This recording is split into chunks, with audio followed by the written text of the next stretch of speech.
You learned the rule so early that you have never once stopped to question it. If you call out and nobody answers, then nobody is there. An empty house is a quiet house. A silent sky is an empty one. It is the most natural assumption in the world, and tonight I want to show you why it might be the most dangerous one our species has ever made. Because our galaxy holds somewhere between 100 billion and 400 billion stars, and it has been turning for more than 13 billion years. And by every honest calculation, a single civilization could have spread across the whole of it in just a few million years. An eye blink against all that time. The sky should be crowded. It should be loud. Instead, when we point our finest instruments at the dark and listen, the dark says nothing at all. And there is a possibility, a cold and quiet possibility, that the silence is not emptiness at all. That it is the sound of everyone, everywhere, deliberately holding their breath. Get comfortable and settle in. Hit subscribe if you're new here, because by the end of tonight the silence overhead is going to stop sounding lonely and start sounding like something far stranger. Now let's slowly ease into this.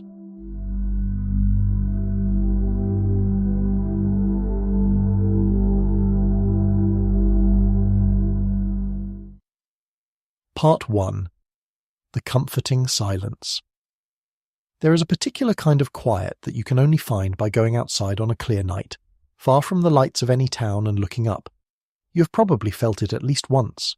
The stars come out slowly, first a handful, then a few dozen, and then, if your eyes have time to adjust and the sky's dark enough, thousands of them, scattered across the black like spilled salt on a table you cannot see the edges of. The first thing most people feel in that moment is wonder. The second thing, very often, is loneliness. We have been taught to read that sky in a specific way.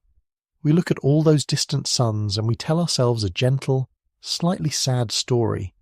The story goes that the universe is enormous and old and mostly empty, that we're a single small world turning in the dark, and that as far as anyone can tell, no one is looking back at us.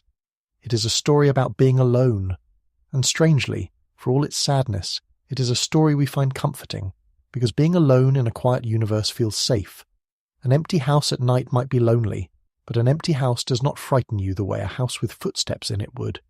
You have heard the longing that comes out of this story your whole life, even if you never put it into words. It is the wish behind every science fiction film about first contact, behind every radio telescope pointed patiently at the sky, behind that small catch in the throat when someone asks whether we are alone in the universe. It is the wish to be found, to send a signal into the dark and have something, somewhere, answer, to know that the lights in the sky are not just furnaces of hydrogen but homes, and that someone is home. For tonight I want you to hold on to that feeling, because we are going to take it apart very slowly, not to frighten you and not to take the wonder away from you, but because hidden inside that comforting story is an assumption so quiet that almost no one ever notices it.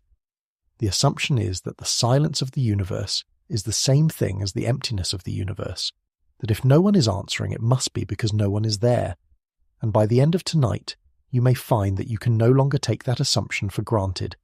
You may find that the silence and the emptiness are two completely different things, and that the difference between them is the most unsettling idea in all of science. Imagine for a moment that you are standing in that field again, under that dark sky, and let yourself really be there. The grass is cool and a little damp against your feet. The air has that clean, slightly metallic smell that the night gets when the temperature drops. Above you, the band of the Milky Way arcs across the whole sky, a faint river of light made of more stars than you could count in 100 lifetimes. There is no sound, no wind in the trees, no distant traffic, nothing. Just you, and the quiet, and all those waiting points of light. And in that perfect stillness, the most natural thought in the world is that the universe is peaceful, that the quiet means calm, that nothing is out there, and so there is nothing to fear.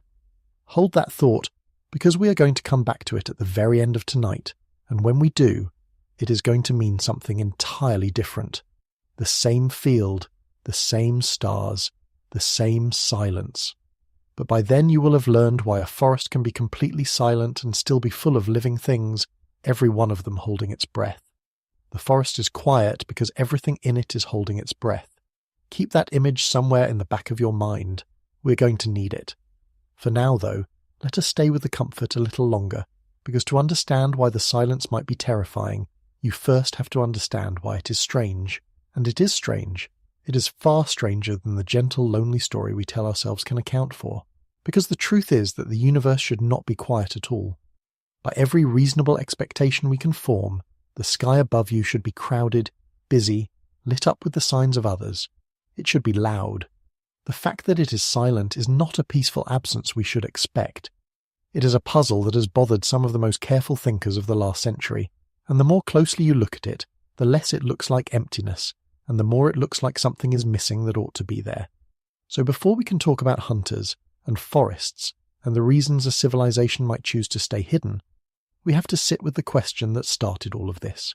It is a simple question, almost childish in how plainly it can be asked, and yet no one has ever answered it to everyone's satisfaction.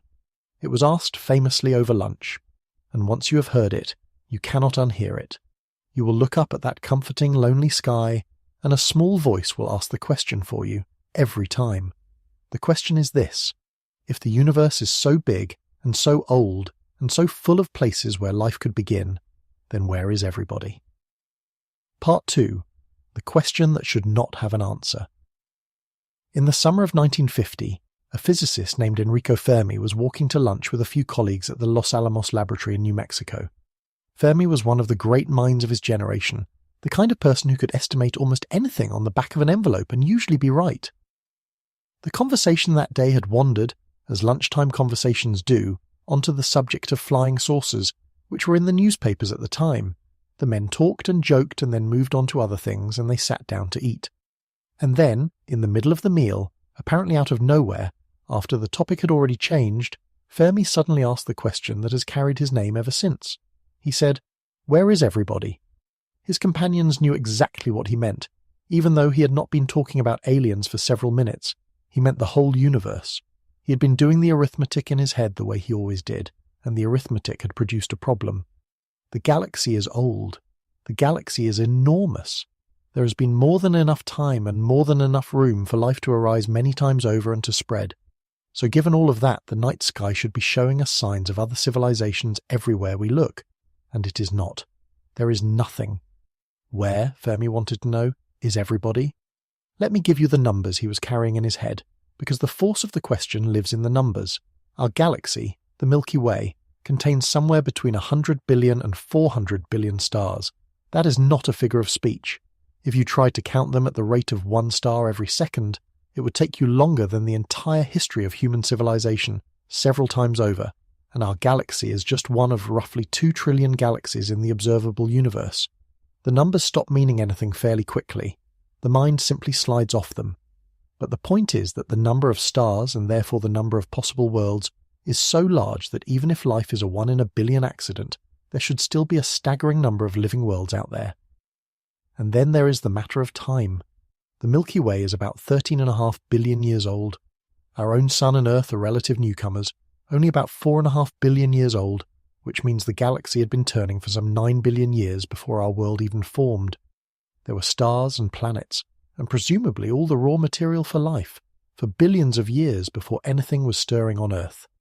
If even one civilization had arisen in all that time, in all those billions of years, on any one of those hundreds of billions of worlds, they would have had an enormous head start on us. Not a few centuries, not a few thousand years, potentially millions or even billions of years.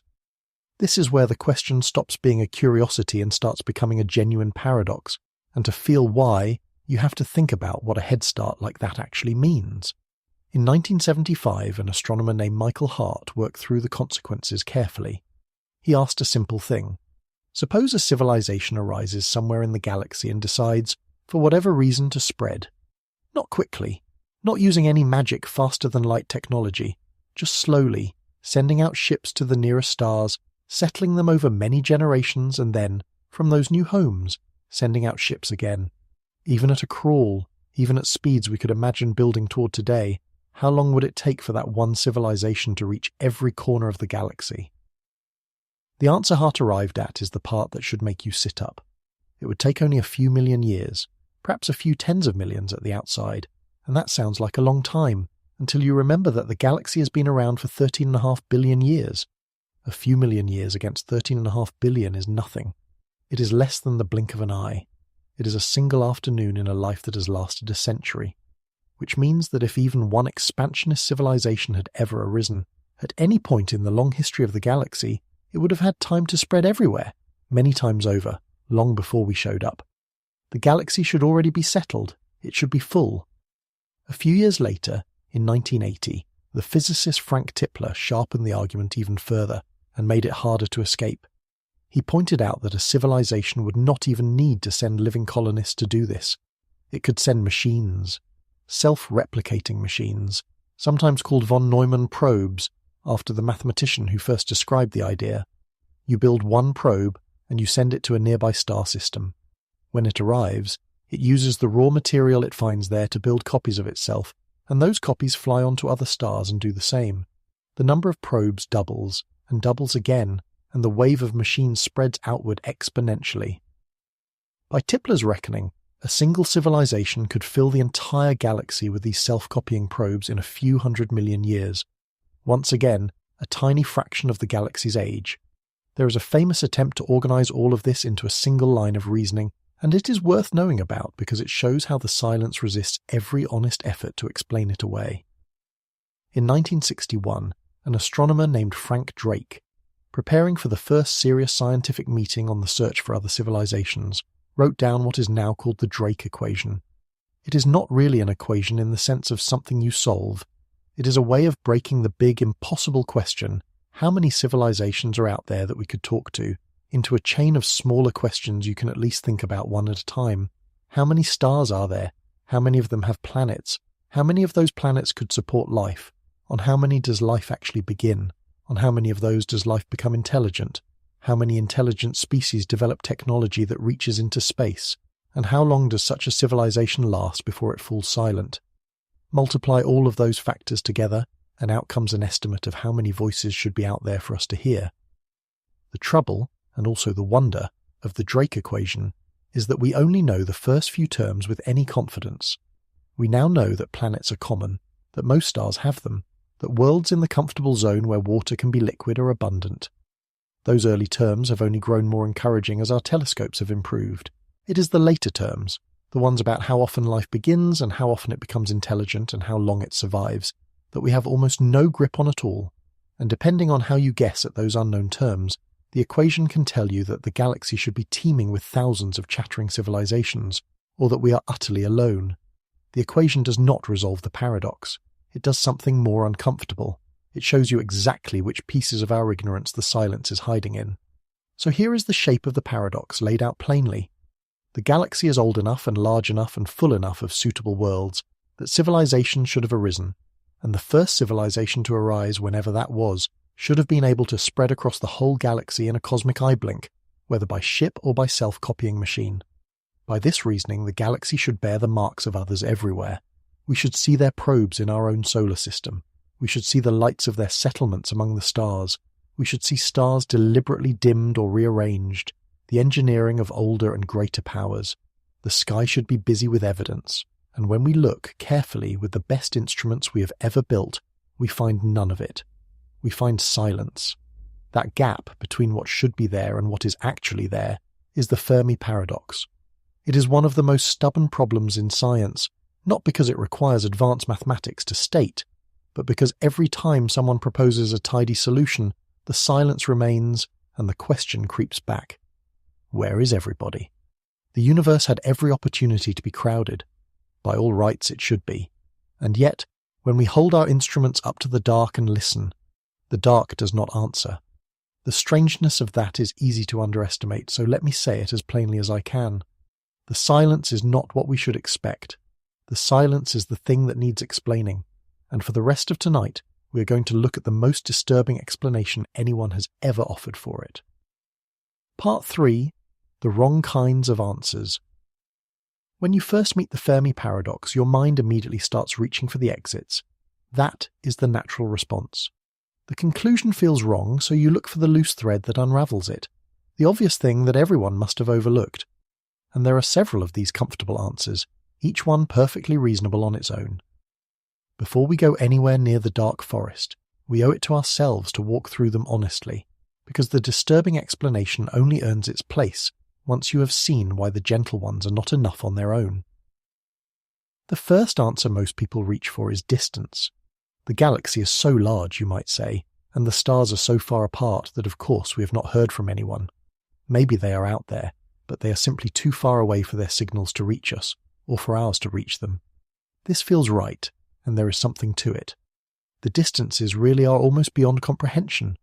The nearest star to the Sun is more than 4 light years away, which means that even travelling at the speed of light, the fastest anything can go, a message would take more than 4 years to arrive, and that is the closest star. Most are thousands of times farther, so distance is real, and it matters. But notice that it does not actually solve the problem. Hart and Tipler already accounted for distance. Their whole argument was that even crawling across those distances slowly, a civilization would still have filled the galaxy in a sliver of its lifetime. Distance slows the spread, it does not stop it. Given the time available, distance is not a wall, it is a speed bump. The second answer is rarity. Perhaps life is simply much rarer than we assume. Perhaps the chain of accidents that led from lifeless chemistry to a creature that can build a radio telescope is so improbable that it has happened only once, here and nowhere else. This is a serious idea, and we are going to return to it near the end of tonight, because it may well be true. But hold it up against the numbers for a moment. For rarity alone to explain the total silence, life would have to be not just rare, but almost miraculously, vanishingly rare. Rare enough that in a universe of 2 trillion galaxies, each with hundreds of billions of stars, it happened essentially only once. That is possible. But it is a very strong claim to lean on, and it sits uneasily with everything we have learned about how readily the building blocks of life seem to form. So we set it aside, not because it is wrong, but because it is a much bigger and stranger claim than it first appears, and we should not reach for it too quickly just because it is comforting. The third answer is timing. Maybe civilizations do arise, but they do not last. Maybe the window during which a species can send and receive signals is brief, a few centuries perhaps, before it either destroys itself or moves on to something we would not recognize as communication. If every civilization only shines for a moment before going dark, then even in a galaxy that has hosted thousands of them, the odds of 2 of them overlapping closely enough in time and space to find each other could be small. This too is a real consideration, and a sobering one. But it has the same weakness as the others. It explains why we might not be having a conversation with anyone right now. It does not explain the absence of the lasting marks. A civilization that lived for only a few centuries but spread self-copying machines across the galaxy would still have left those machines behind, ticking away, long after the civilization itself was gone. The probes do not die when their makers do. It is worth pausing on the timing answer a little longer, because it hides an assumption that turns out to matter enormously later tonight. The answer assumes that civilizations go quiet by accident, that they fall silent because they die, or because they lose interest, or because they outgrow the crude business of radio. But notice that this is only one way for a civilization to go quiet. There is another way. A civilization could fall silent on purpose. It could survive perfectly well, grow old and powerful, and simply choose, deliberately and permanently, to make no detectable sound. The timing answer never considers this, because it cannot imagine why anyone would want to hide. It assumes that any civilization able to call out would naturally want to, the way we have wanted to. Keep that assumption in view, because it is precisely the assumption the Dark Forest is going to overturn. For now, just notice that we have been quietly taking it for granted, the way we take for granted that a person who does not answer the door must not be home. And there is a fourth answer, quieter than the others, which is that maybe they are here, or have been here, and we simply have not noticed, or have not been told. We will deal with that one honestly later, because it comes in both a respectable scientific form and a tabloid form, and the two deserve to be kept apart. For now, set it gently to the side. Do you see the pattern forming across all of these? Each gentle answer is true as far as it goes. Distance is real. Rarity is possible. Civilizations may be short-lived. They may even be quietly present. But each one, on its own, explains only a piece of the silence and leaves the rest standing. They chip away at the paradox without ever quite closing it. You patch one hole and another opens, and this is the crucial thing to understand before we go further. The gentle answers all share a single hidden assumption, and it is the same assumption we started with tonight, the one buried in our comforting story of being alone. They all assume that the silence is accidental, that no one is talking to us because, for one innocent reason or another, no one can, or no one is there, or no one has gotten around to it. Every one of these answers treats the quiet as a passive thing, a simple lack, an absence that just happens to be the case. But there is another possibility, and it is a possibility of a completely different kind. What if the silence is not an accident at all? What if it is not that no one can speak to us, but that no one will? What if the galaxy is not empty, and not merely shy, but deliberately, strategically, and universally quiet? Because every civilization in it has worked out the same terrible piece of logic, and that logic tells all of them to do exactly one thing: to say nothing, to make no sign, to go utterly silent and stay that way, forever, as a matter of survival. That is a different sort of answer than distance or rarity or timing. Those answers say the silence means nothing in particular. This answer says the silence is the most meaningful thing in the entire sky. It says that the quiet is not the universe being empty. It is the universe being careful. And once you take that possibility seriously, even for a moment, the comforting story you have carried your whole life begins to turn over in your hands and show you its other face. The peaceful, lonely, empty sky becomes something else. It becomes a forest at night, perfectly still, and full of things that have very good reasons not to make a sound. So let us go into that forest now and meet the idea that gives this whole problem its name. Part 4. A different kind of answer. The idea we are about to explore has a name that sounds like poetry, and in a way it is, but underneath the poetry is something closer to mathematics. It is called the dark forest. The image comes most vividly from a novel published in 2008 by the Chinese writer Liu Cixin, a book whose English translation appeared in 2015 and which carried the idea to readers all over the world. But the idea itself is older than the novel, and it was taken seriously by astronomers and scientists for decades before it was ever dressed in a story. The novel simply gave it a shape you cannot forget once you have seen it. Here is that shape. Picture the entire universe as an enormous forest at night. Not a sunlit forest, not a forest in a children's story, but a darkened wood where you cannot see more than a few steps in any direction. Now picture that through this forest move countless hunters. Each civilization in the universe is one of these hunters, armed, careful, moving as quietly as a ghost between the trees. Every hunter knows that the forest is full of other hunters, though he cannot see them. He cannot afford to make a sound, because sound gives away his position, and he cannot afford to ignore any sound he hears from someone else, because that other hunter might be a friend, or might be a predator who will kill him the moment he is found. The hunter cannot tell which. He has no way to ask and no time to find out. So what does the hunter do when he hears a rustle in the leaves, a snapped twig, a voice calling out in the dark? In Liu Cixin's telling, there is only one thing he can safely do. He raises his weapon toward the sound and he fires, and he eliminates whatever made it, before it can do the same to him. Not out of hatred, not out of cruelty, out of the cold necessity of survival in a place where you cannot tell friend from enemy and cannot afford to guess wrong even once. The universe in this picture is not empty. It is crowded with life, but it is silent, because every living thing in it has learned, the hard way, that to be heard is to be found, and to be found is to die. I want you to sit with how different this is from the gentle story we began with. We started the night with a universe that was quiet because it was empty, and that emptiness, though lonely, felt safe. The dark forest gives us a universe that is quiet because it is dangerous. Same silence, opposite meaning. In the first picture, no one answers because no one is there. In the second, no one answers because answering is the last mistake you ever make. And the truly unsettling thing, the thing that makes this more than just a frightening story, is that the dark forest does not require anyone to be evil. It does not need monsters. It does not need cruelty or conquest or any of the things we usually imagine when we think of hostile aliens. It needs only fear and logic and the structure of the universe itself. Given those three things, the silence follows automatically. This is the moment I asked you to remember from the beginning, and it is worth slowing down for because something quietly enormous has just happened to the sky over your head. Up until now, the silence above you has been an absence, a nothing, a lonely, empty quiet that you could find sad but never threatening. But if the dark forest is even possibly true, then that silence is no longer an absence. It is a presence. It is the sound of a choice, made over and over again by everyone out there to stay hidden.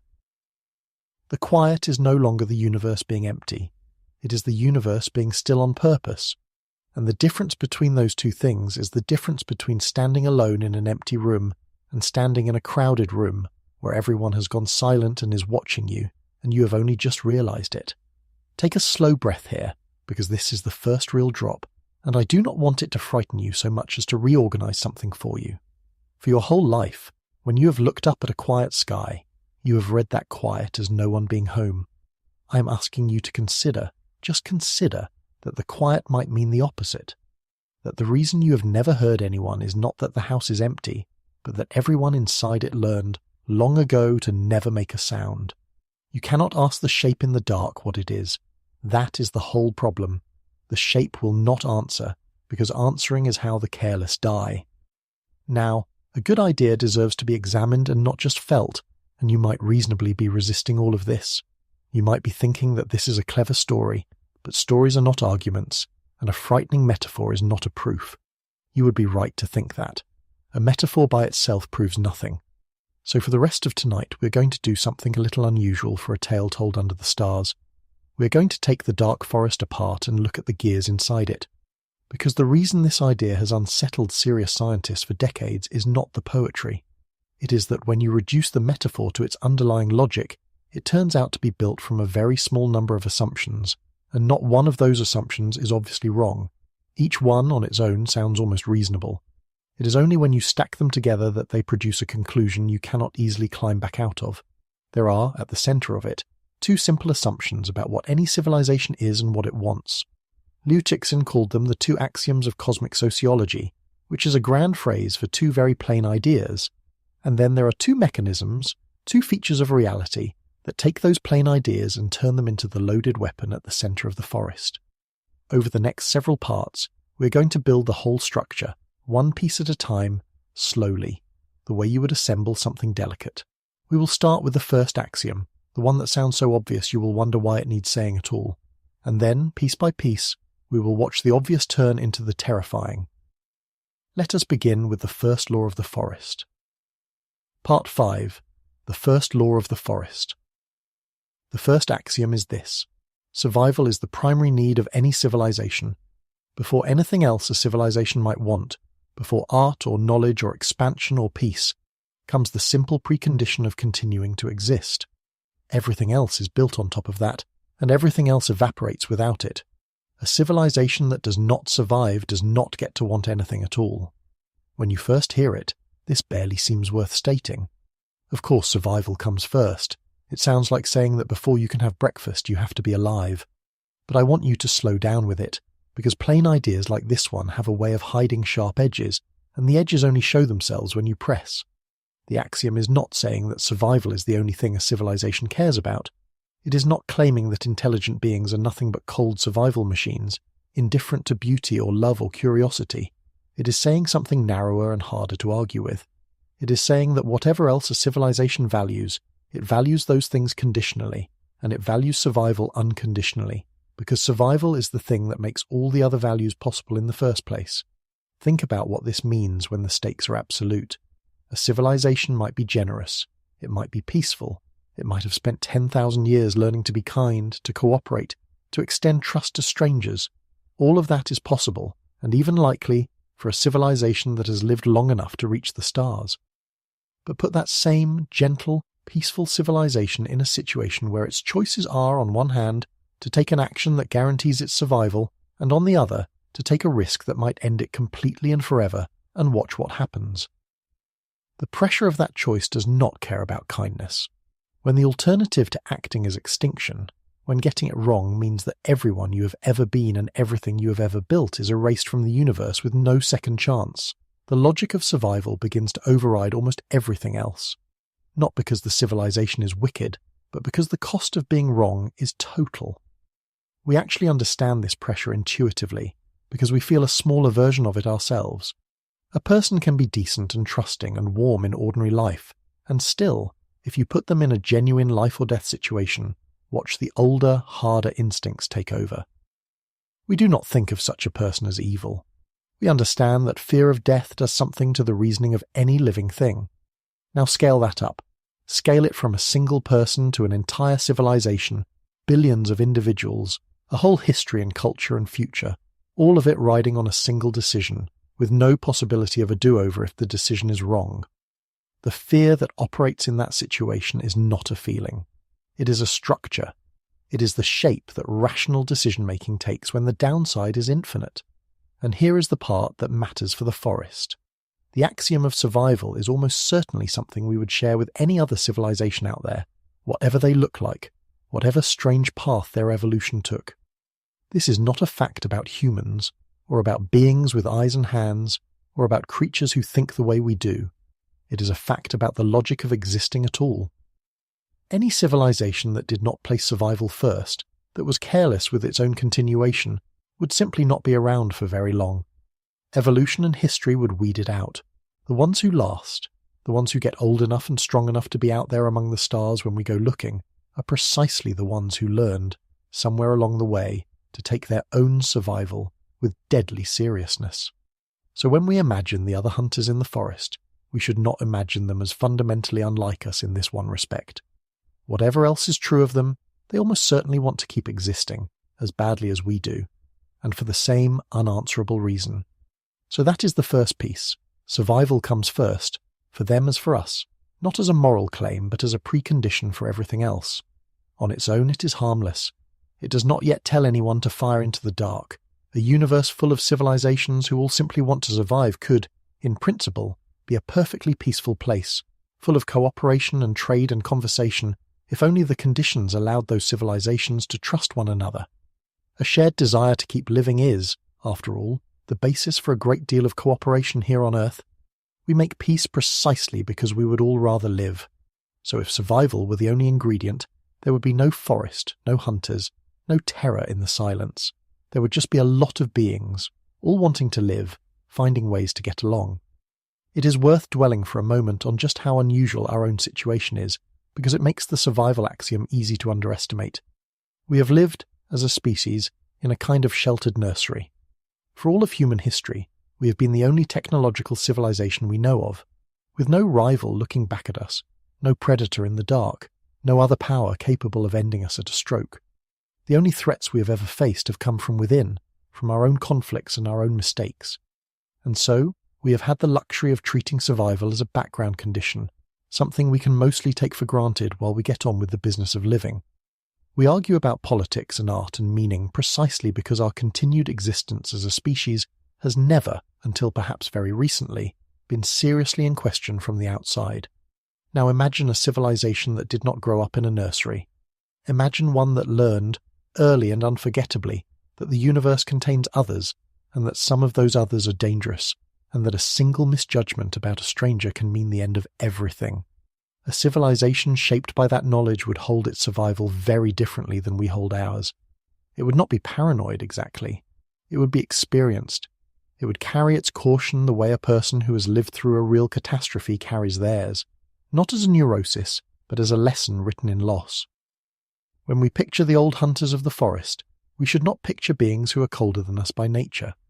We should picture beings who learned something we have been lucky enough never to learn, and who organized everything around it.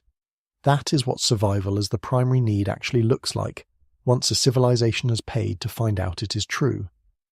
The trouble begins when you add the second axiom, and then ask a single, devastating question that the first axiom alone never forced you to confront.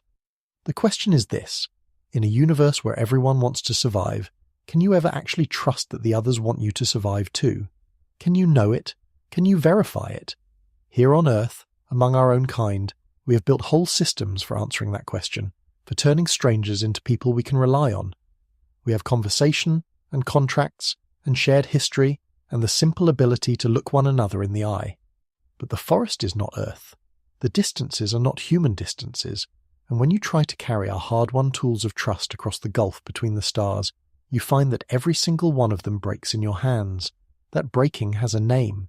It is called the chain of suspicion, and it is the engine that turns a universe of survivors into a forest of hunters.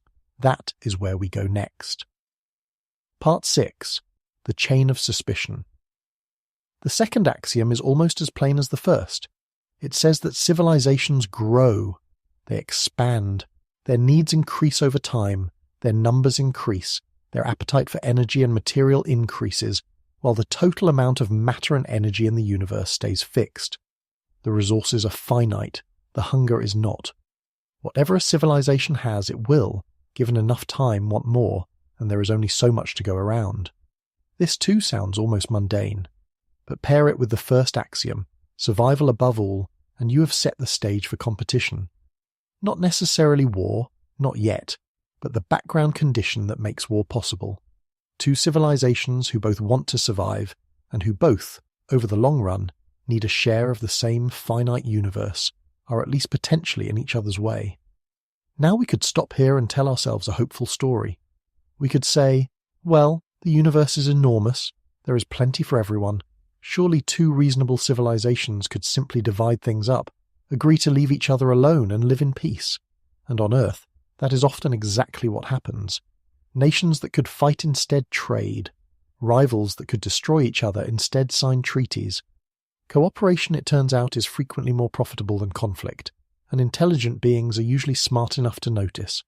So why should it be any different out there among the stars? Why should the forest not simply become a community? The answer is the chain of suspicion, and to understand it, you have to understand exactly why trust works on Earth, and exactly why every one of the things that makes it work falls apart across interstellar distances. This is the hinge of the entire argument, so let's take it slowly. Here on Earth, when you meet a stranger, you cannot read their mind. You do not know for certain whether they mean you well or ill. But you have tools for finding out, and for building trust over time. You can talk to them. You can watch what they do and see whether their actions match their words. You can take a small risk, extend a little trust, and see whether it is returned, and then a little more. You can rely on shared history, shared culture, shared biology. You can appeal to laws and authorities that will punish either of you for betraying the other.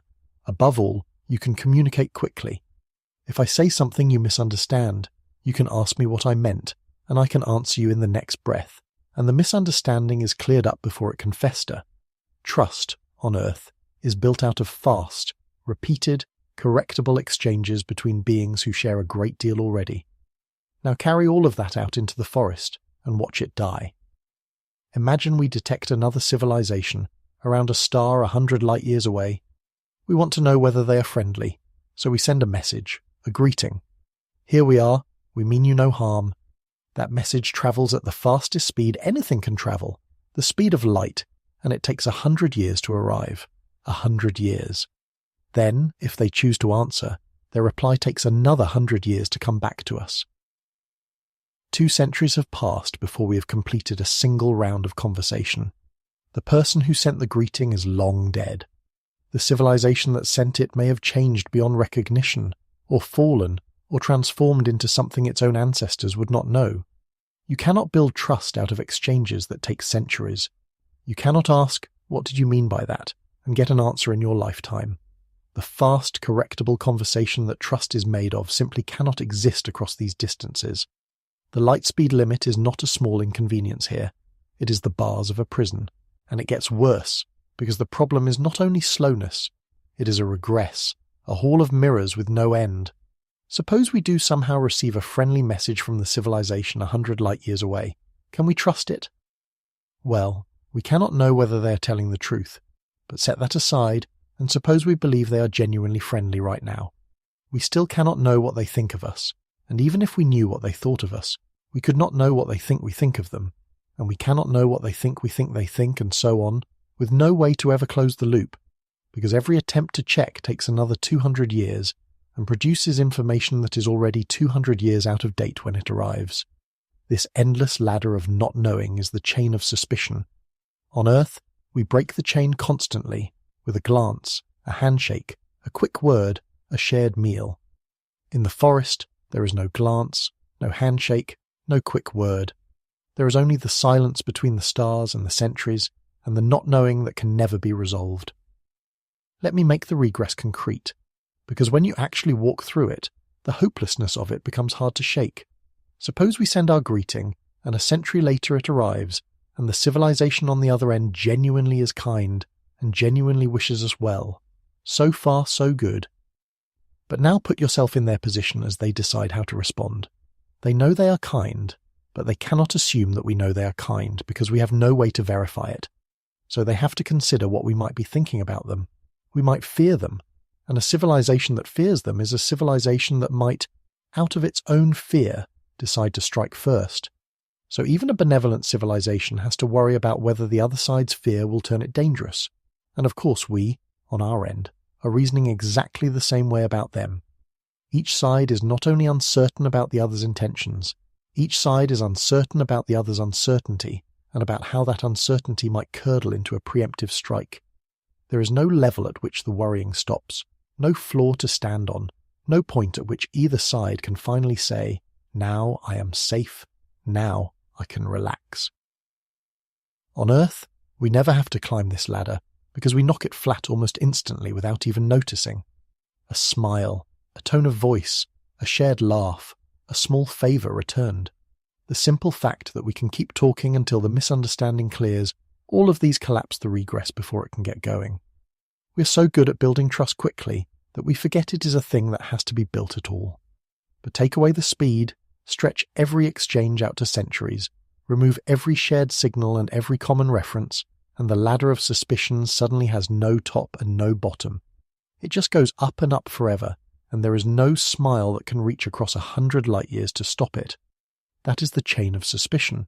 It is not that anyone is being unreasonable. It is that, across these distances, being reasonable is exactly what traps you. So put yourself now in the position of that civilization 100 light-years away, receiving our friendly greeting. They face the same broken tools we do. They cannot verify that we mean what we say. They cannot ask us a clarifying question and get an answer in any reasonable time. They cannot know what we truly intend, or what we think of them, or how we will feel about them in the hundreds of years it would take to have anything resembling a relationship. And they know one more thing, which is the thing that finally tips the whole structure over. They know that we are an unknown, and that an unknown which they cannot communicate with, cannot verify and cannot trust, is, by the cold logic of survival, a potential threat. Maybe a small one today. But here is where the second axiom returns with its teeth bared. Civilizations grow, and a small unknown today, left alone, has a way of becoming a very large unknown tomorrow.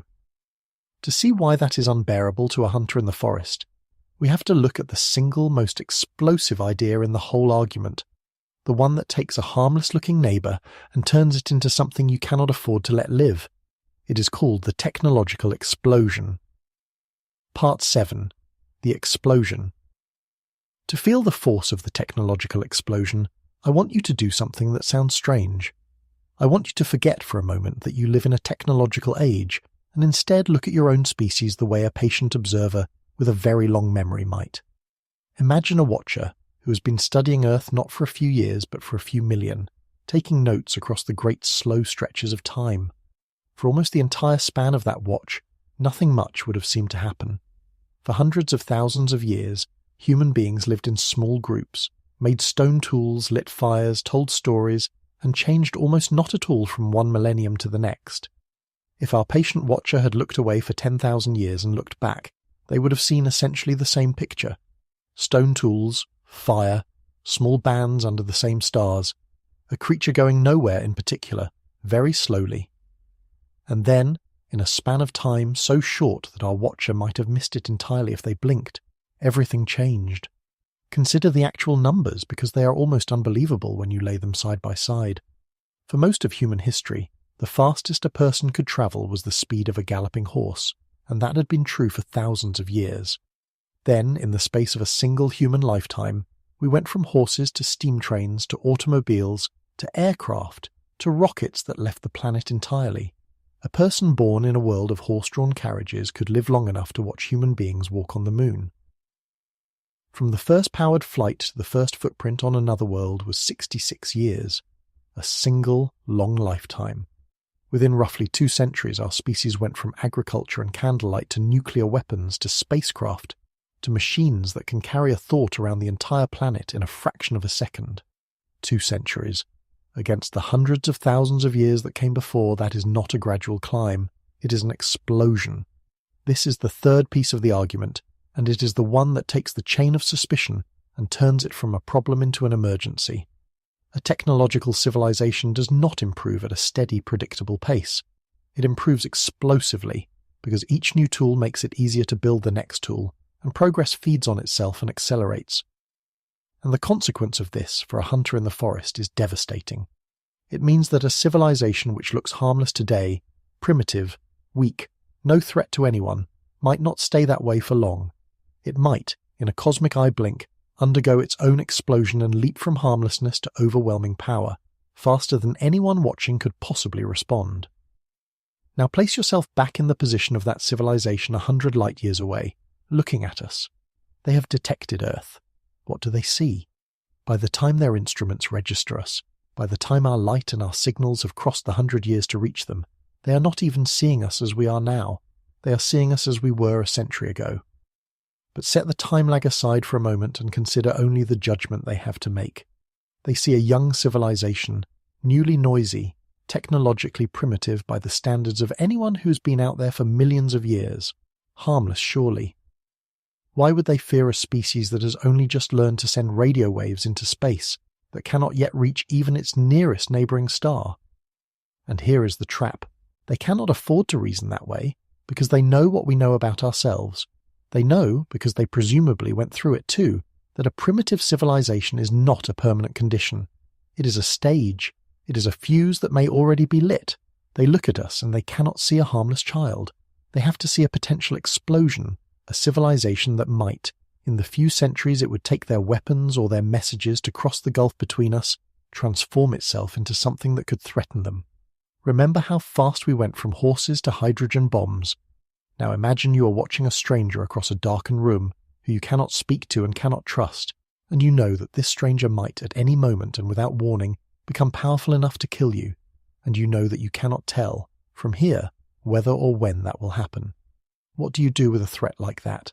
A threat that is small now but might become unstoppable, that you cannot communicate with, that you cannot verify, and that you will not be able to stop once it has grown. This is the moment where all 3 pieces lock together and the conclusion becomes almost impossible to escape. The survival axiom says you must protect your own existence above all. The chain of suspicion says you can never trust or verify the stranger's intentions across the gulf of light years. And the technological explosion says that the stranger, however harmless it looks now, might at any time become a mortal danger you can no longer contain.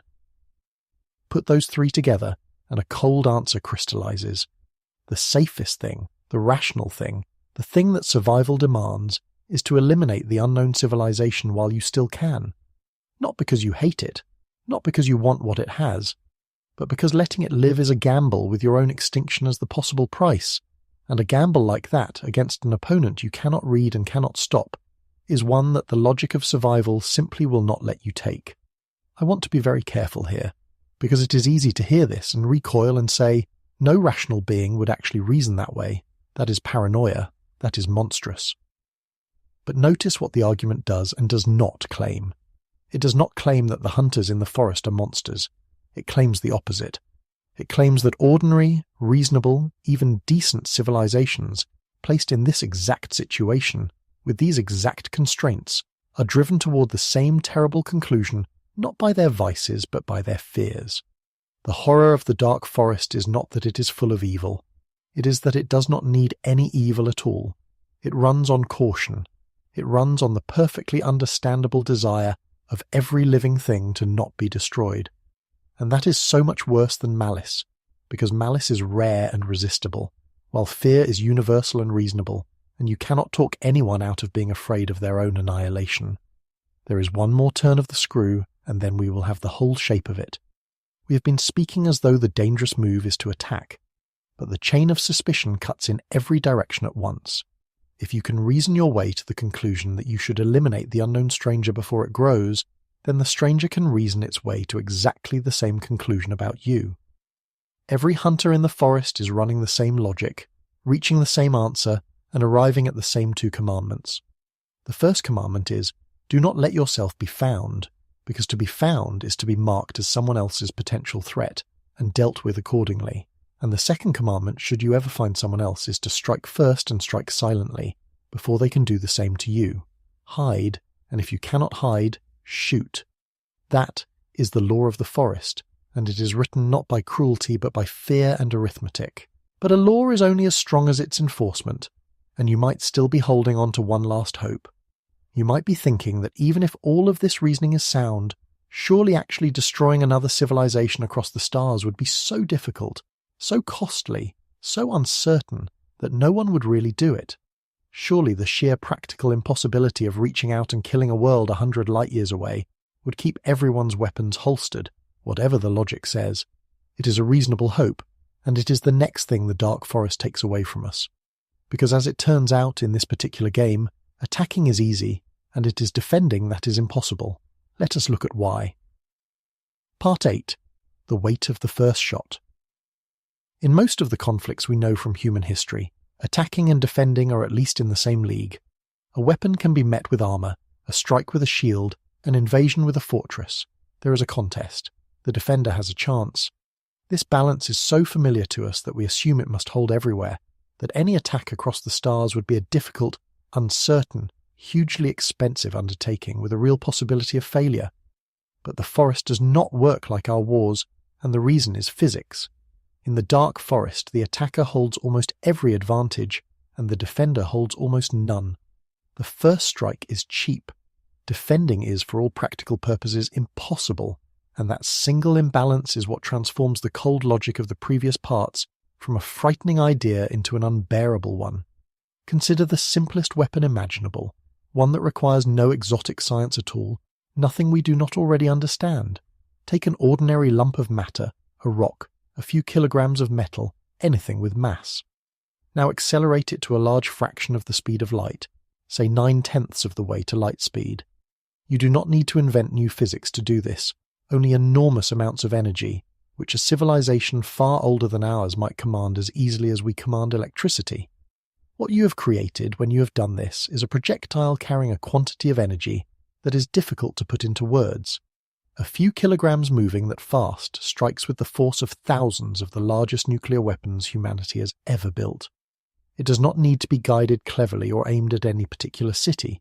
It simply has to hit the planet and everything on it is gone.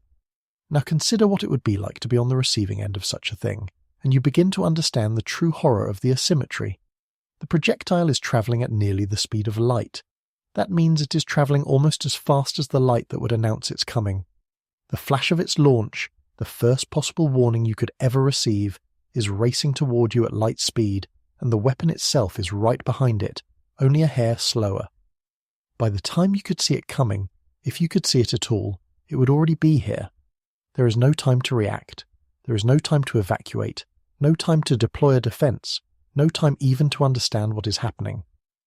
One moment your world exists, and the next it does not, and the interval between those two moments is too short for anything to be done. You cannot shoot down what arrives at the speed of its own warning. You cannot dodge what you cannot see until it has already struck. In Liu Cixin's novels, the weapons are escalated into the realm of the truly nightmarish, and while these are works of fiction, they dramatize a real point about cost. In the stories, an attacking civilization can hurl a small object into a target star and cause it to detonate, wiping out everything in the system at a single stroke. Even more chilling is a weapon the novels call a two-dimensional foil, a small thing that, once deployed, collapses an entire solar system from 3 dimensions down to 2, flattening everything that ever lived there into an unimaginably thin sheet, like a painting of a world that used to be real. These particular weapons are inventions of the imagination, but the principle underneath them is not invented at all. The principle is that for a sufficiently advanced civilization, destroying another world is not a great and difficult war requiring the mobilization of everything they have. It is cheap, it is a small expenditure, it is, relative to their power, almost effortless, and the thing being destroyed has no defense whatsoever. Hold both halves of that in your mind at once, because their combination is the whole point. The cost of the strike is trivial. The cost of being struck is everything you are and everything you will ever be. When the price of an action is so low and the consequence of inaction is so total, the scales do not just tip, they slam down. A civilization weighing whether to eliminate an unknown does not face an agonizing, expensive, uncertain decision.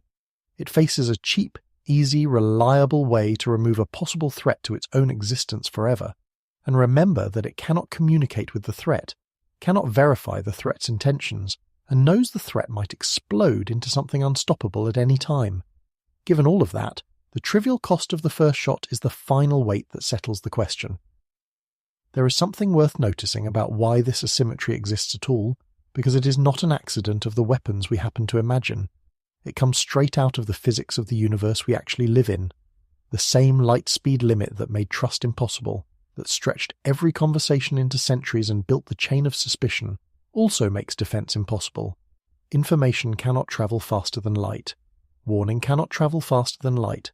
So a weapon that itself travels at nearly the speed of light arrives essentially together with the only signal that could have warned you about it. The universe does not give the defender time, because the universe does not let the warning outrun the threat. The very structure of reality that isolates every civilization in silence is the same structure that leaves every civilization defenseless against a strike it never sees coming. It is all one fact, wearing two faces. The thing that keeps you from trusting your neighbor is the thing that keeps you from surviving your neighbor's fear. And the cheapness matters more than it might first appear, because it removes the last brake that usually restrains violence. Here on Earth, even when one side could destroy another, the sheer cost of doing so in lives, in resources, in risk, often holds the weapon back. War is expensive. Destruction is expensive. That expense buys time, and time buys diplomacy, and diplomacy sometimes buys peace. But in the forest, the expense is gone. A strike costs the attacker almost nothing, a small expenditure of energy and matter against the staggering reserves of an advanced civilization, while it removes a possible threat to their existence forever. When the price of the most extreme action falls close to zero, the things that normally restrain that action, cost and effort and risk, fall away with it. There is nothing left to slow the hand but conscience, and conscience is a thin defense against the fear of your own annihilation. I want to slow everything down now and take you inside this, because numbers and arguments can keep you at arm's length, and you should not be at arm's length from this. You should feel it from the inside, the way the hunter feels it. So come with me into the forest itself. You are the hunter. It is night, and it has always been night here, and it always will be. You move between the trees on feet that have learned to make no sound, because the ones who made sound are not here anymore. Across your arms you carry a weapon, and you have never once set it down, not to rest, not to eat, not to think, because the moment you set it down might be the last moment you ever have. You have been walking this forest for a very long time. You have learned its single lesson so completely that it is no longer a thought but a reflex, woven into the meat of you. The lesson is that every shape in the dark is either nothing at all, or it is your death, and you can never tell which until it is too late, and so you must treat every shape as your death, every time, without exception, forever. You stop. Somewhere ahead of you, off in the blackness where you cannot see, a branch breaks. A small sound, a living sound. Something is there. You do not call out. You learned long ago that calling out is how the careless die, that a voice in the dark is just a way of telling the whole forest exactly where to aim. So you say nothing. You raise the weapon toward the sound slowly, silently, and you wait, and your whole body has become a single held breath. And in the perfect stillness of that moment you understand something with absolute clarity, something that does not bring you any peace. You understand that whatever is out there in the dark has just heard your footsteps stop, that it is, at this very instant, raising its own weapon toward the place where you stand, that it is holding its own breath, listening for you, afraid of you, thinking the exact same thought you're thinking, running the exact same arithmetic, arriving at the exact same answer. Two minds, frozen in the dark, each one certain that the other is its death. Neither of them cruel, neither of them wrong. Just two frightened things who cannot speak to each other, cannot trust each other, and cannot afford to be the one who waits a moment too long. And so you understand, finally and completely, the only rule the forest has ever had. Whatever you do, you must never make a sound. and if you are ever found, you must fire first. Come back out of the forest now, slowly, and breathe. I took you in there not to frighten you for its own sake, but because the argument we have been building, piece by careful piece, finally has all of its pieces, and I wanted you to feel the shape of the whole thing at once. Survival comes first. Trust is impossible across the stars. The weak can become the strong without warning, and the first shot is cheap, silent, and impossible to defend against. Stack those 4 facts on top of one another, and the silence of the universe stops being a mystery and starts being a strategy. Everyone is hiding. Everyone who is not hiding has been removed. The quiet is not empty. The quiet is survival. It is a complete and self-consistent picture, and that is exactly what makes it so disturbing. But there is something about it that should be nagging at you by now, something familiar, as though you have heard this story before in a different setting. And you have. Because the dark forest, for all its starlight and its alien hunters, is not really an alien idea at all. It is a description of a kind of trap that human beings have fallen into over and over again, right here on Earth, long before anyone pointed a radio telescope at the sky. We have a name for it. Several names, in fact. And once you see that this cosmic nightmare is just a familiar human failure wearing a costume of stars, the whole thing becomes both easier to understand and much, much harder to dismiss. Part 9. We have played this game before. The reason the dark forest feels familiar, even on a first hearing, is that it is not really an idea about aliens. It is an idea about what happens to any thinking beings, of any kind, when you place them in a particular situation, and that situation has a name in the study of how rational agents behave under pressure. It is the situation game theorists call a security dilemma, and it is one of the most thoroughly studied traps in all of human conflict, because we have walked into it again and again throughout our history. Here is the security dilemma in its simplest form. Imagine 2 neighbours who do not trust each other. Neither one wants war. Both would honestly prefer to live in peace. But because they cannot read each other's minds and cannot be sure of each other's intentions, each one decides, sensibly, to take some precautions, to arm itself a little, just in case. The trouble is that there is no way to build a weapon that is purely defensive. A wall can become a staging ground. A shield can hide a sword. So when the first neighbour arms itself for defence, the second neighbour cannot tell the difference between defence and preparation for attack. The second neighbour sees the weapons, grows afraid, and arms itself in response. The first neighbour sees that response, takes it as confirmation that its fears were justified, and arms itself further. Round and round it goes, each defensive step read by the other as a threat, fear feeding fear, until 2 parties who genuinely wanted peace have built themselves all the way into a war that neither of them chose. The tragedy of the security dilemma is that it is driven entirely by fear, not by aggression, and that good intentions on both sides are no protection against it at all. Does that sound like anything to you? It should, because it is the dark forest exactly, only scaled down from the stars to the borders of nations, and we live through the most dangerous version of it within living memory. For decades during the 20th century, 2 great powers, each armed with enough nuclear weapons to end civilization, stared at each other across the world in precisely this trap. Each one built more weapons because it feared the other. Each build-up confirmed the other's fears, and for a time, the entire human species lived under the shadow of a logic that said, if you ever become convinced the other side is about to strike, your only rational move is to strike first. We came closer to the end than most people comfortably remember. The thing that should sober you is that we did not avoid catastrophe because the logic of the trap was wrong. The logic was airtight. We avoided it for other reasons that, as we will see, do not exist between the stars.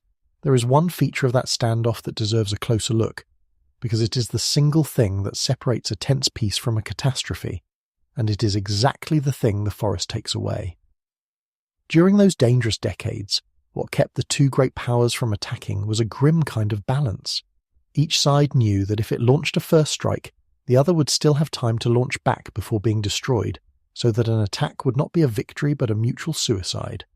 As long as neither side could wipe out the other completely and instantly, neither side had any reason to go first, and that horrible symmetry, the certainty of retaliation, held the weapons in their silos. Peace such as it was rested entirely on the fact that going first did not actually let you escape the consequences. Now imagine removing that one feature. Imagine a version of the standoff in which going first did let you escape completely, in which the first blow landed so fast and so silently that the other side never had a chance to retaliate, never even knew what had happened until it was already over.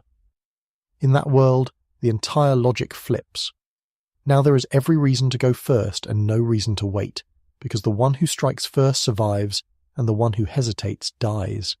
The balance that kept the peace is gone, replaced by a desperate race to be the one who acts, and that precisely is the situation in the forest. Across light years, against weapons that arrive at the speed of their own warning, there is no retaliation, no second strike, no mutual suicide to fear. There is only the first blow and the question of who lands it. The dark forest is the nuclear standoff with the one stabilizing feature surgically removed, and what remains is not a tense piece but a hair trigger. There is a second, even starker version of this trap that game theorists study, and it sharpens the point further. It is called the prisoner's dilemma. The setup is a pair of agents who would each do best if they both cooperated, but where each one, reasoning individually, finds that betraying the other is the safer choice no matter what the other does. If you cooperate and I betray you, I win and you lose badly. If we both betray each other, we both do poorly, but at least neither of us is the sucker who trusted and got burned. So the cold logic pushes both of us toward betrayal, even though we would both have been better off trusting. It is one of the most quietly devastating results in all of social science, because it shows how two perfectly rational beings can be driven to a bad outcome that neither of them wants, purely by the structure of their situation. But here is the thing that usually saves us from the prisoner's dilemma in real life, and it matters enormously. In the real world, we almost never play the game only once. We play it over and over with the same people across a lifetime, and when the game repeats, everything changes. If I betray you today, you can punish me tomorrow by refusing to cooperate. If I treat you well, you remember it, and you treat me well in return. Reputation becomes possible. Trust becomes profitable. Over many rounds, cooperation can emerge and stabilize, because we both know we will meet again, and that today's betrayal will cost us in all the tomorrows to come. This is, in a real sense, the foundation of human civilization. We cooperate because the game repeats, because we share a future, because betrayal has consequences down the line. Now look back at the forest and feel the floor drop out from under that hope. Between the stars, the game does not repeat. It cannot. The distances are too great and the light speed limit too absolute. A single exchange takes centuries. You will never meet the other civilization again in any meaningful sense, because by the time a message could complete its round trip, everything will have changed beyond recognition. There is no tomorrow in which to punish today's betrayal. There is no reputation to build because there is no one to build it with across time. There is no shared future close enough to matter. The interstellar encounter is the prisoner's dilemma stripped of the one thing that lets us escape it on Earth. It is played exactly once, with no second round, no memory, no consequences, no enforcement. And when the game is played only once, with extinction as the price of trusting wrongly, the cold logic wins. Betrayal, which here means the silent first strike, becomes the only rational move. Cooperation is not just risky, it is irrational. The philosopher Thomas Hobbes, writing in the 17th century, saw this trap clearly, long before anyone could put it in the language of game theory. He imagined what human life would be like with no government, no laws, no common power standing over everyone to keep the peace. He called it the state of nature, and he concluded that it would be a war of all against all, in which no one could ever feel safe, because anyone might be robbed or killed by anyone else at any time, and the only defense was to strike preemptively at those you feared.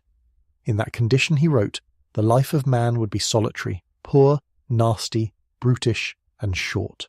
His solution was what he called the Leviathan, a single overwhelming authority, strong enough to frighten everyone into keeping the peace, so that no one needed to strike first because all were held in check by something greater than themselves. And this is the final, quiet horror of the dark forest. The universe is Hobbes's state of nature, but there can be no Leviathan. There is no authority that could possibly span the galaxy. No government, no law, no referee could ever reach across light years fast enough to enforce anything, to punish a first strike, to guarantee anyone's safety, to make trust rational. The thing that saved us from the war of all against all on Earth the thing that lets billions of strangers live together in relative peace, is the existence of something larger than any of us that keeps the worst impulses in check. That something cannot exist between the stars. The cosmos is anarchy in the truest sense, not chaos, but order with no possible referee, and in that condition, under those stakes, Hobbes already told us what reasonable beings are driven to do. I want you to feel the weight of what this means, because it is the deepest cut of the whole night, and it is not really about aliens at all. The cold logic that we have been attributing to distant hunters in a darkened forest is not alien logic. It is our logic. It is the same trap we have built for ourselves, over and over, with our walls and our weapons and our standoffs, every time fear has gotten ahead of trust. We already live in a small, dim version of the dark forest, here, among our own kind. The only reasons we have not followed its logic all the way to the end are that we can talk to one another quickly, that we share a single small world and a single biology, and that we have managed, barely, to build authorities large enough to hold us in check. Take those 3 saving graces away, stretch the distances out to light years, and you do not get a different species behaving monstrously. You get us, the same as we have always been, reasoning our way step by careful step into the dark. The hunters in the forest are not strangers, they are mirrors, and if the argument is right, then the most human thing in the entire universe might be the silence. But if all of this is true, if the logic really is this tight and this universal, then we are forced to ask a question we have been carefully avoiding all night. A question about ourselves. Because we have not been quiet. We have not been careful hunters. We have done the one thing the forest forbids above all others. We have made noise. Part 10. We already lit the flare. On the 16th of November, 1974, a group of scientists gathered at the Arecibo Observatory in Puerto Rico, then the most powerful radio telescope on Earth, a great dish 1,000 feet across set into a natural bowl in the hills. They had built something, and they were about to use it to do a thing no one had ever deliberately done before. They were going to shout into the universe. The message had been designed by the astronomer Frank Drake, with help from Carl Sagan and others, and it was a small masterpiece of compression. It contained 1,679 pulses, a number chosen carefully, because 1,679 is the product of 2 prime numbers, 23 times 73, which means it can be arranged into a grid only one way that makes sense. Any mathematically capable recipient would, the designers hoped, figure out that the pulses should be laid out as a picture, 23 across and 73 down, and what a picture it was. Arranged correctly, the pulses formed a series of images describing us to anyone who might be listening. The numbers 1 through 10, the chemical elements that make up our biology, the structure of the molecule that carries our genetic code, a crude figure of a human being, the number of human beings on Earth, a diagram of our solar system with the third planet, our planet, lifted slightly out of the line to mark it as the sender, and a picture of the telescope itself. It was, in essence, a complete return address. Here we are. This is what we're made of. This is where we live. This is the world we're calling from. The message was aimed at a great cluster of stars called Messier 13, a tight ball of several 100,000 suns, about 25,000 light-years away. And then they switched on the transmitter, and the message left the dish at the speed of a light, and it has been travelling outward ever since, and it cannot be called back. Now, I want to be fair about the Arecibo message, because in the context of the dark forest it is easy to make it sound more reckless than it was. It was, in part, a demonstration, a celebration of the telescope's power, and its target is so far away that the message will not even arrive for 25,000 years, by which time that cluster of stars will have drifted, and the message will sail past where they used to be. As a practical attempt at contact, it was almost symbolic. But as a symbol, it is perfect, and it is chilling, because it captured exactly the spirit in which our entire species has approached the question of cosmic contact. We treated it as a wonder. We treated it as hope. We arranged our biology and our location into a tidy picture, and we sent it toward the stars with something like joy. And at no point in that celebration did anyone seriously stop to ask the question, the dark forest forces upon us. Is it safe to tell the universe exactly where we are and what we are? We simply assumed that to be found would be to be welcomed. We assumed the forest was empty or friendly. We never once considered that it might be full of hunters, and the Arecibo message is only the most deliberate example. The truth is that we have been leaking our presence into space for far longer and far more continuously than any single broadcast. Since the early 20th century, since we first began filling the air with radio and television, a faint bubble of our transmissions has been expanding outward from Earth at the speed of light, a thin and growing sphere of our voices and our images radiating into the dark.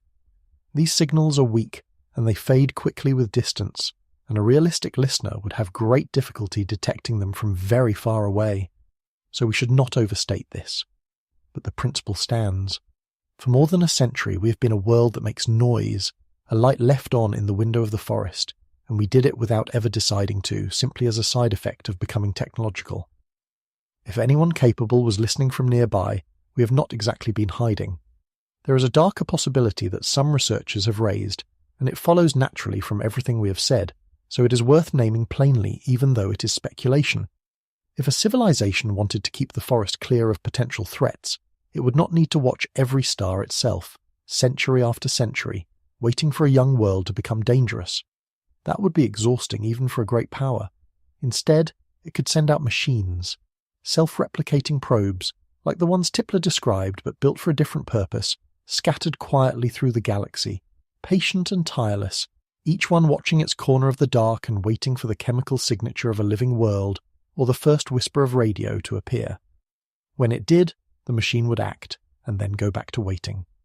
This is sometimes called the idea of the lethal probe, and it has appeared in our own fiction for decades. We have no evidence whatsoever that such things exist, and we should be clear-eyed that this is imagination, not observation. But the logic of the forest does not require us to imagine the hunters as always personally present. It requires only that someone sometime decided that the cheapest way to stay safe was to leave the trap permanently set and let it tend itself. But here is the part that takes away even the cold comfort of saying, well, we could simply go quiet now, stop broadcasting, pull the curtains, and disappear back into the dark. We could not. Even total silence would not hide us, because the most damning signal we send is not a signal we choose to send at all. It is written into our atmosphere, and it has been broadcasting for 2 billion years. Our air is full of oxygen, free oxygen, the reactive gas that fills your lungs with every breath. And free oxygen is strange. Left to itself, it does not stay in an atmosphere because it is chemically eager and combines with other things and disappears. For our air to remain full of it, something must be constantly producing it, replenishing it, pumping it out faster than it can vanish. On Earth, that something is life. The whole living world, every plant and every drifting ocean microbe exhales the oxygen that fills our sky. Our atmosphere is out of chemical balance in a way that nothing but life can easily explain, and it has been ever since living things first learned to flood the air with oxygen around 2 billion years ago. What this means is that any civilization with a telescope large enough, and a civilization older than us would surely have one, could examine the light filtering through our atmosphere, read its chemical fingerprint, and know, without us ever sending a single word, that the third planet of this particular star is alive. The oxygen and the other gases out of balance with it would tell the whole story. Here is a living world. Here is a biosphere. Here, the chemistry says, is something worth a closer look. We cannot turn this signal off. We have never been able to. We have been announcing the presence of life on Earth, helplessly, continuously, for 2 billion years, to anyone with the instruments to read it, and we will keep announcing it for as long as we are alive to do so. In the logic of the dark forest, this is the cruelest fact of all. The thing that makes us visible is the very thing that makes us alive. We cannot hide without dying, and we cannot live without being seen. Sit with that for a moment, because it changes the question entirely. We began tonight asking whether it would be wise to call out into the universe. But if the dark forest is right, that question was answered long before we were born. The call has already gone out. It went out with the first photosynthesizing life. We are, and always have been, a lit window in a darkened forest, and the only question left is whether anyone is out there in the trees, looking our way, running the cold arithmetic. This is not merely a thought experiment. It has become, in recent decades, a genuine and serious argument among scientists, with real stakes and reasonable people on both sides. The question is usually framed around whether we should deliberately send powerful, targeted messages to other stars, a practice sometimes called active searching or messaging, as opposed to merely listening quietly as most of our efforts have done, and some very serious people have argued that deliberate broadcasting is a profound and unnecessary risk. The physicist Stephen Hawking, one of the most celebrated scientific minds of our age, put it about as bluntly as it can be put. In a documentary in 2010, he warned that if intelligent aliens exist and we draw their attention, the encounter might go for us the way the arrival of Europeans went for the native peoples of the Americas, which is to say, catastrophically for the ones who were already there. His reasoning was simple and hard to wave away. We have only one example of what happens when a more advanced civilization meets a less advanced one, our own history, and that example is not encouraging. The novelist and physicist David Brin, who has thought about this problem for decades, has been one of the most persistent voices urging caution.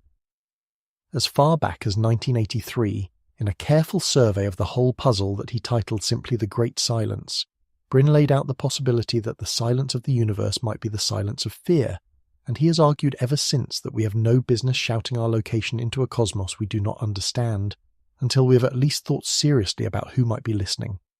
In 2015, a group of scientists and thinkers put their names to a public statement urging exactly this kind of restraint. A pause on deliberate, powerful broadcasting until humanity has had a real conversation about the wisdom of it.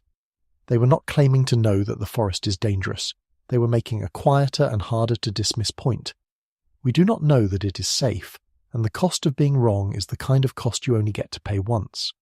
You will notice that this is the one place where the dark forest stops being a story under the stars and becomes a decision we are actually capable of making, or failing to make right now, with the instruments we already have. We cannot unevolve our oxygen atmosphere. We cannot recall the Arecibo message or the century of radio that has already left us. But we can decide whether to keep deliberately reaching out, whether to build ever more powerful beacons and aim them at promising stars, or whether to listen first and speak later, if at all. And the strange, vertiginous thing is that there is no obviously safe choice. If the forest is empty, then our caution is a sad and lonely mistake, a refusal to reach for the connection we have always longed for, a self-imposed isolation with no enemy to justify it. But if the forest is full, then every beacon we light is a flare fired over a battlefield, and our longing to be found is the very thing that could get us killed. We are standing at a switch, and we cannot see what it is wired to, and both leaving it on and turning it off might be the fatal move. We have never faced a decision quite like it, where the same act is either the most hopeful thing we could do or the last thing we would ever do, and we have no way from inside our own small pocket of the dark to tell which, and that finally is the question we have to turn and face directly, not whether the dark forest is frightening, because we have established that it is, but whether it is true, because an argument can be terrifying and tight and self-consistent and still be wrong, and a responsible mind does not accept a conclusion just because it makes the back of the neck prickle. So before we end tonight, we owe the dark forest the same hard scrutiny we gave the comforting story we started with. We need to walk around to the other side of this idea and look for its cracks, and it turns out there are cracks, real ones. Let us go and find them. Part 11. The Cracks in the Forest. The dark forest is a beautiful argument, and I mean that in the way a mathematician means it, that it is elegant, economical, and follows cleanly from its premises. But beauty is not truth, and the most important thing a careful mind can do with a frightening idea is to test it honestly, to push on every joint and see what holds. So let us do that now. Let us walk around to the other side of the forest and look for the places where the logic strains, because there are several, and some of them are serious. Start with the most glaring one, the crack that sits right at the surface, which is that we are still here. Think about what the dark forest actually predicts. It says the universe is full of advanced hunters who eliminate any civilization that reveals itself, and we have just spent an entire part establishing that we have been revealing ourselves for 2 billion years through our oxygen atmosphere, and more loudly still for the last century through our radio noise and our deliberate broadcasts. If the forest were truly full of thorough, vigilant hunters who destroy any sign of life on sight, then a living world advertising itself for 2 billion years should have been found and dealt with long ago. We are not a clever civilization that has been carefully hiding. We are a planet that has been shining a biosignature into space since before complex life even existed, and nothing has come for us. The fact that we are alive to have this conversation is itself a piece of evidence, and it points away from the most aggressive version of the dark forest. Either the hunters are not as universal or as thorough as the argument requires, or they are not there at all. Now, a defender of the dark forest has answers to this, and they are worth hearing. Perhaps no one has noticed us yet because the galaxy is large and even a biosignature is faint and the hunters cannot watch every star. Perhaps a relativistic projectile is already on its way, and we simply have not seen it coming, which, given what we said about the speed of these weapons, is a genuinely unsettling thought. Perhaps we're too young and too unthreatening to bother with yet. These responses are not foolish, but notice what is happening to the argument as it makes them. To explain why a galaxy full of exterminators has left a brightly lit world alone for 2 billion years, the dark forest has to keep adding qualifications, keep explaining away the thing it predicted should not happen. And an argument that has to work that hard to explain why its central prediction has not come true is an argument under strain. There is a second crack, and it goes after one of the two original axioms. Remember the second axiom, the one that said civilizations grow and expand while resources stay finite, so that the universe is ultimately a competition for a fixed pie. Is that actually true in the way the argument needs it to be? The universe is staggeringly large and staggeringly full of matter and energy.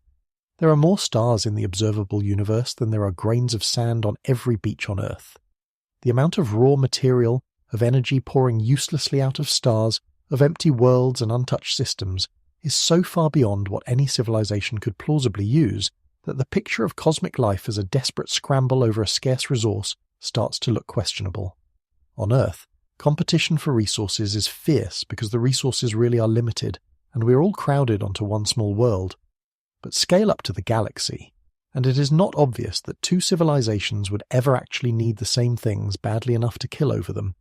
There may simply be too much room, too much abundance for the zero-sum logic to bite the way it does here at home. And if the competition is not truly zero-sum, then the whole motive for the first strike weakens. A third crack sits at the chain of suspicion itself. We argued that trust is impossible across the stars because you cannot verify intentions and cannot communicate quickly. But is verification truly impossible, or merely hard? There might be ways for a civilization to signal its peaceful intent at a cost so high that the signal becomes believable. The way, here on Earth, a person can prove they are serious by doing something costly and irreversible that a liar would never bother to do. An advanced civilization might find ways to demonstrate restraint, to make its harmlessness credible across time, that we, in our youth, simply cannot imagine.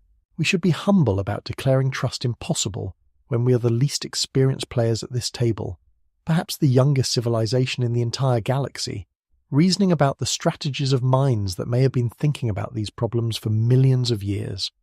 The dark forest assumes that no solution to the trust problem exists, but the honest position is that we do not know that.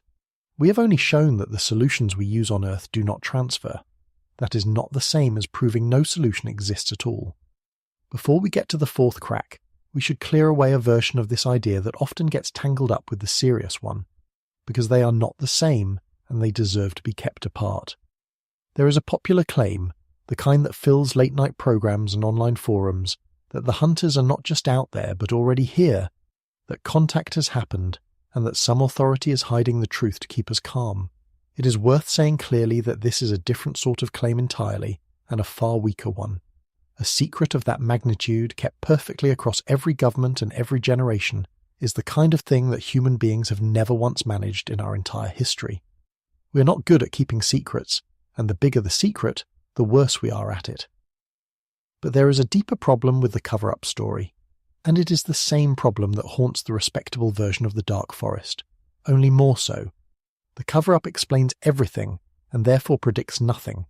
If they are here and hidden, we see no aliens, and if they were never here at all, we also see no aliens. The claim fits every possible observation equally well, which is another way of saying it cannot be tested by any observation at all. This is the right moment to be honest about the greatest weakness of the Dark Forest as a piece of science, because it is a real one, and a careful mind should not look away from it just because the idea is gripping. A good scientific explanation makes a prediction that could, at least in principle, turn out to be false. It sticks its neck out. The trouble with the Dark Forest is that, in its strongest form, it does not stick its neck out at all. It predicts silence, and we have silence, but it would also be perfectly comfortable with almost any other result we might get. If we found a signal tomorrow, the dark forest could say that civilization was simply careless, or new. If we keep finding nothing for another 1,000 years, the dark forest says, of course, everyone is hiding. An idea that can absorb every possible outcome and remain unshaken is not, strictly speaking, doing the work that scientific ideas are supposed to do. It is closer to a frame for interpreting the silence than a theory that the silence could ever confirm or refute. That does not make it false. Plenty of things that are hard to test are nonetheless true, but it should make us hold it loosely, as a possibility we cannot eliminate rather than a conclusion we have earned. And there is a fourth crack, the deepest one, and it does not so much break the dark forest as set it beside a row of rivals that explain the very same silence without any need for hunters at all. Because here is the uncomfortable truth. The dark forest is not the only answer to Fermi's question, and it may not even be the most likely one. There is a whole family of explanations that say the silence is real, but the reason is not that everyone is hiding. The reason is that there is almost no one there.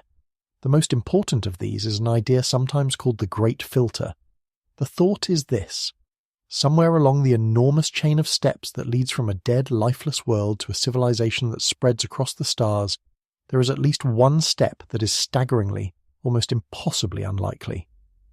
We do not know which step it is. Maybe it is the origin of life itself, the leap from chemistry to the first living thing, which may be a fluke so rare it has happened only a handful of times in the whole universe. Maybe it is the jump from simple cells to complex ones, which on Earth took billions of years and happened, as far as we can tell, only once. Maybe it is the emergence of intelligence, or of technology, or of a civilization stable enough to survive its own power. Wherever the filter sits, if it is severe enough, then the reason the galaxy is silent is achingly simple. The galaxy is silent because it is nearly empty. Life almost never gets this far. We may be alone not because the others are hiding, but because there are no others, or so few that we will never meet them. In recent years, several careful analyses have given this possibility real weight. One influential study, which went by the modest title of Dissolving the Fermi Paradox, took all the uncertain numbers that go into estimating how many civilizations should exist, and instead of plugging in single optimistic guesses, treated the genuine, enormous uncertainty honestly. And when you do that, when you account for just how little we actually know about the odds of life arising and surviving, a remarkable result falls out. There is a substantial probability, the analysis found, that we are simply alone, the only technological civilization in our galaxy, perhaps even in the entire observable universe. Not hiding from anyone, not hunted by anyone, just alone, in a way that requires no dark forest at all. Another body of thinking, sometimes called the grabby aliens model, suggests that loud, expanding civilizations do appear, but that they appear rarely and recently in cosmic terms, and that we are simply early, born before the galaxy has had time to fill up, so that the silence around us is the silence of an empty morning before the others have arrived. I lay these out not to comfort you, though if the great filter is behind us, they are in one sense a comfort, but to make the most important point of the entire night. Look at what these rival explanations share with the dark forest. The dark forest says the universe is full of hunters holding their breath. The great filter says the universe is nearly empty, and we are very nearly alone. These are the two most opposite pictures of reality you could possibly imagine, crowded and deadly, or empty and lonely. And here is the thing that should make the back of your neck prickle one last time. From where we stand, on this one small world, looking up at this one quiet sky, the two pictures look exactly the same. They produce the identical observation: a silent universe, a dark and quiet forest that is silent because it is full of hidden hunters, looks precisely the same as a dark and quiet forest that is silent because it is empty of everything but trees. We cannot tell, from inside, which one we are living in. We have no way, with the instruments we have, or perhaps any instruments we will ever build, to distinguish a universe that is hiding from us from a universe in which we are nearly the only ones who ever woke up, and so we are left in a peculiar and profound suspension. The same darkness overhead might mean that we are surrounded, watched, in danger, one wrong move from annihilation. Or it might mean that we are precious almost beyond measure, the rarest thing in existence, a single flickering candle of awareness in a cosmos that holds no other, surrounded or alone, hunted or unique. and the sky gives us not the slightest hint which it is. The exact same silence supports both, perfectly, with no way to choose between them. That is the real vertigo of the dark forest. Not that it is true, because we have just seen that it may well not be. The vertigo is that we cannot rule it out, and that the universe is built in such a way that the most frightening possibility and the most lonely possibility leave the same trace, which is to say, no trace at all. We are reading an empty page, and an empty page is exactly what we would see whether the room beyond it is crowded or vacant. So where does that leave us, standing in our field under our quiet stars, holding a question that the universe seems determined never to answer? Let us go back to that field one last time and see what the silence sounds like now. Part 12. What the silence might mean. We have built a frightening thing tonight, piece by careful piece, and then we have walked around it and found the places where it might not hold. So let me try to say plainly where that leaves us, because the honest answer is not a tidy one, and I would rather give you the truth than a tidy thing that is false. The dark forest is not proven. It may well be wrong. The cracks we found are real, and the simpler explanations that life is rare, that the filter lies behind us, that we are early and alone, may turn out to be the truth of it. A careful person does not walk away from tonight believing that hunters are waiting in the trees. A careful person walks away holding a possibility they cannot dismiss, which is a stranger and heavier thing to carry than either certainty would be. Because here is what cannot be argued away, the part that survives every crack we found. The dark forest in its strongest form makes a prediction, and the prediction is silence, and we have silence. And every rival explanation also predicts silence, and we have that same silence to give them too, which means that the silence, the one piece of evidence we actually possess, cannot tell us which story is true. The dark forest is, in the end, almost impossible to disprove, not because it is so strong, but because it is so perfectly camouflaged against the only data we have. It predicts exactly the quiet sky we see, and so does an empty universe. A perfect dark forest and an empty cosmos are, from the inside, indistinguishable. They are the same darkness, the same hush, the same waiting page with nothing written on it. We are trying to read the universe's intentions off a blank surface, and a blank surface is what we would find whether the universe is crowded with careful killers or simply, profoundly, empty. And underneath that, there is one final turn, the one I promised you at the very beginning, the one that quietly inverts everything. For your whole life you have carried a wish, the oldest and most human wish there is, the wish to not be alone, the wish to be found, to send a signal into the dark and have something answer, to learn that the lights in the sky are homes and that someone is home in them. It is a beautiful wish. It is behind every story we have ever told about reaching the stars. But follow the logic of the forest all the way to its end, and watch what happens to that wish in your hands. Because if the dark forest is real, then to be found is to be marked. To be answered is to be located, and to be located in a forest full of frightened hunters is to die. The wish to be found becomes the wish to be seen by the hunter. The longing that has driven us to build our telescopes and aim our beacons and shout our biology into the night becomes, in the cold light of the forest, the longing for the one thing that would end us. The most human hope we have might be, if the forest is real, a death wish wearing the mask of love. I do not say that to frighten you as you drift off tonight. I say it because it is the deepest thing this idea has to teach, and it is worth holding gently rather than fearing. The dark forest takes the meaning of the silence and turns it inside out, twice.